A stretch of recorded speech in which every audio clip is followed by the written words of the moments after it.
இந்த வீடியோவில் வந்து சுண்டக்காய் குழம்பு எப்படி பண்ணுறதுன்னு பார்க்கலாம். இது ரொம்ப டேஸ்ட்டாக இருக்கும். இந்த மெத்தடில் பண்ணி பாருங்கள். சேம் இதே ப்ரொசீஜர் தான் சுண்டை வத்தல் குழம்புக்கும். எப்படி பண்ணுறதுன்னு பார்க்கலாம் வாங்க.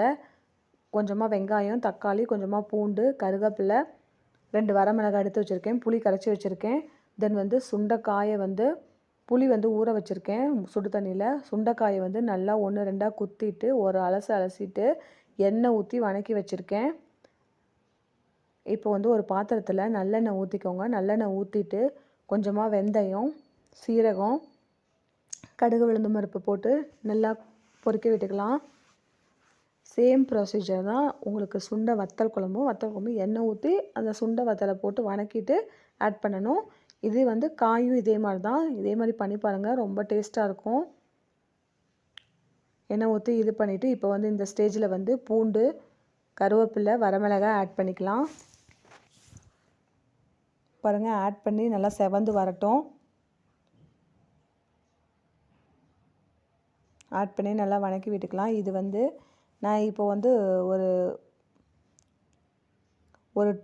2 டேஸ் வந்து நான் வெளில போகிறேன். அதனால் வந்து என்னோடய ஹஸ்பண்ட்காக நான் பண்ணி வச்சுருக்கேன். இது வந்து சூடான சாப்பாட்டுக்கு போட்டு சாப்பிட்டுக்கலாம். நீங்களும் வந்து சப்போஸ் இந்த மாதிரி வெளில போகிறீங்க, வர முடியல, இந்த மாதிரி பண்ணி வச்சுட்டு போனால் சப்போஸ் சாப்பிட்டுக்கலாம். இது வந்து இப்போ வெங்காயம் ஆட் பண்ணிக்கிறேன். என்கிட்ட சின்ன வெங்காயம் இல்லை, பெரிய வெங்காயம் தான் ஆட் பண்ணியிருக்கேன். உங்கள்கிட்ட சின்ன வெங்காயம் இருந்தால் கண்டிப்பாக ஆட் பண்ணிக்கோங்க. அது ரொம்ப டேஸ்ட்டாக இருக்கும். நல்லெண்ணெய் ஆட் பண்ணிக்கோங்க. வெங்காயம் ஆட் பண்ணி லைட்டாக உப்பு போட்டு வதக்கிக்கலாம். அப்போ தான் வந்து வெங்காயம் சீக்கிரமாக வதங்கும். இது ரொம்ப ஈஸி. இந்த சுண்டக்காய் வந்து ரொம்ப பெனிஃபிட் இருக்குது. செக் பண்ணி பாருங்கள். இது ஹீமோக்ளோபின் இன்க்ரீஸ் ஆகும். தென் வந்து சுகர் பேஷண்ட்டுக்கு ரொம்ப நல்லது. அப்புறம் இந்த ஸ்டேஜில் நல்லா வெங்காயம் வதங்கினோடனே தக்காளி ஆட் பண்ணிக்கலாம். தக்காளி ஆட் பண்ணி வதக்கி விட்டுக்கலாம். ஓரளவு வதங்கினோடனே மஞ்சத்தூள் ஆட் பண்ணிக்கலாம் தக்காளியில். ஏன்னா வந்து மஞ்சத்தூள் ஆட் பண்ணால் தான் சீக்கிரமும் வதங்கும்.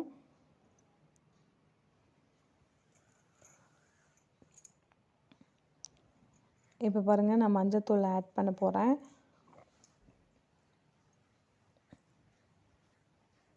ஆட் பண்ணி வதக்கி விட்டுக்கலாம்.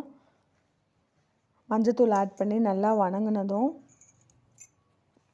நல்லா ஓரளவு நீங்கள் எதுவும் பண்ண வேணாம். இந்த ஸ்டேஜ்லேயே அந்த தக்காளிலே தண்ணி விடும். அந்த எண்ணெயிலேயே நல்லா வதக்குங்க. அப்போ தான் வந்து குழம்பு நல்லா டேஸ்ட்டாக இருக்கும். இப்போ வந்து நான் வீட்டில் அரைச்ச குழம்பு மிளகாத்தூள் தான் ஆட் பண்ணியிருக்கேன். குழம்பு மிளகாத்தூள் ஒரு 3 ஸ்பூன். என்னோடய குழம்பு மிளகாத்தூள் இந்த காரத்துக்கு ஏற்ற மாதிரி 3 ஸ்பூன் ஆட் பண்ணியிருக்கேன். தென் வந்து கொத்தமல்லி தூள் ஆட் பண்ணிக்கலாம். கொத்தமல்லி தூள் ஆட் பண்ணிவிட்டு நல்லா வந்து கிண்டி விட்டுக்கலாம். அந்த பச்சை வாசனை போகிற அளவு ஒரு 2 நிமிஷம் சிம்மில் வச்சு வதங்கினா போதும். நீங்கள் அடுப்பு ஹை ஃப்ளேமில் வச்சிங்கன்னா ரொம்ப வந்து கருகிடும். சிம்மில் வச்சு நல்லா வதக்கி விட்டுக்கோங்க. இந்த ஸ்டேஜில் நம்ம தண்ணி ஆட் பண்ணிக்கலாம். தேவையான அளவு தண்ணி ஆட் பண்ணிக்கோங்க. பாருங்கள், நல்லா தண்ணி ஆட் பண்ணிக்கிட்டேன். இந்த அளவுக்கு தண்ணி ஆட் பண்ணி மூடி வச்சுக்கலாம். இப்போ வந்து நல்லா கொதி வரட்டும். நல்லா கொதித்ததும் இப்போ நம்ம வந்து வதக்கி வச்ச சுண்டைக்காயை வந்து ஆட் பண்ணிக்கலாம்.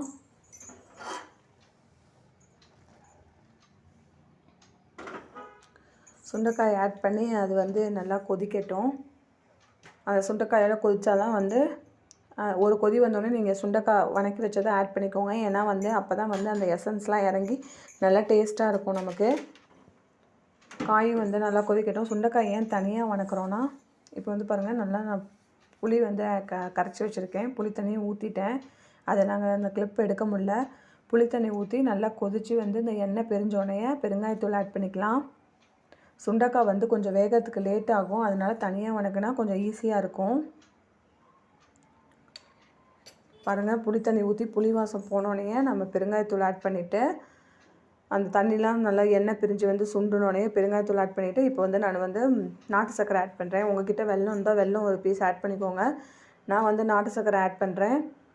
ஏன்னா வந்து அப்போ தான் வந்து கல்யாண வீட்டு டேஸ்ட்டில் நான் சூப்பராக இருக்கும். பாருங்கள், எண்ணெய் பிரிஞ்சு வந்துருச்சு. பாருங்கள், ரொம்ப டேஸ்ட்டாக இருக்கும். நீங்கள் இதே மாதிரி பண்ணி பாருங்கள். பண்ணி பார்த்துட்டு கமெண்ட் பண்ணுங்கள். ரொம்ப டேஸ்ட்டாக இருக்கும். வீடியோ பிடிச்சிருந்தால் லைக் பண்ணுங்கள், ஷேர் பண்ணுங்கள், கமெண்ட் பண்ணுங்கள். மகிழும் மனமும் நிறைந்திருக்கணும். சப்ஸ்கிரைப் பண்ணிடுங்க.